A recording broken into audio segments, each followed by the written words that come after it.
স্বাদের অনুষ্ঠান হবে, তার জন্য কিন্তু প্যান্ডেল করা হয়ে গিয়েছে। এবারে চলো তোমাদের দেখিয়ে দিই যে প্যান্ডেল কীরকম করা হয়েছে। আর আমি তো এখন মানে আমাদের বাড়িতেই কিন্তু প্যান্ডেল ট্যান্ডেল করা হচ্ছে ছাদের উপরে। আর আমি তো এই অবস্থা এখন সিঁড়িতে উঠতে পারবো না, মানে আমাকে উঠতে দেবেও না। আমি যদি ধীরে ধীরেও উঠতে চাই, আমাকে উঠতে এই অবস্থায় দেওয়া হয় না। আমি তো মানে এই যে কত মাস হয়ে গেল আমি দিল্লি থেকে আসার পরে তো এখনও পর্যন্ত আমি মানে সিঁড়ি দিয়ে মানে উপরে তো আসেইনি, জাস্ট একটু সিঁড়ি দিয়ে নিচে মানে ডক্টর দেখাতে যেতে হয়, তাই একটুখানি যাওয়া হয়। তাছাড়া কিন্তু আমার মোটে মানে 3 তলার ওপরে তো আমার ওঠাই হয় না।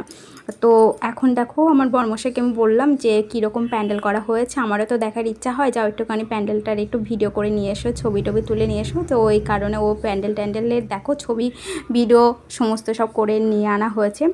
আর এখানে কিন্তু সমস্ত সব খাওয়া দাওয়া হবে। আর আমার যে বসা টসা, এটা তো আমার সিঁড়ির ওপরে তো ওঠানো আমার হবে না, ওই কারণে আমি যেখানে আমার ঘর তার পাশের ঘরেই আমাকে স্বাদের অনুষ্ঠান ওখানেই করা হবে।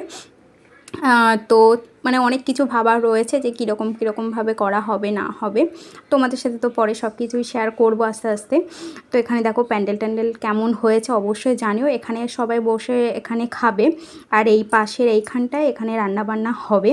আর জল টল কিন্তু সবটাই আনা টানা হয়েছে, নিচে রাখা রয়েছে, জলের বোতল টোতল সব অর্ডার দেওয়া হয়েছে, সব আনা হয়েছে, ওগুলো আস্তে আস্তে উপরে সব তোলা হবে।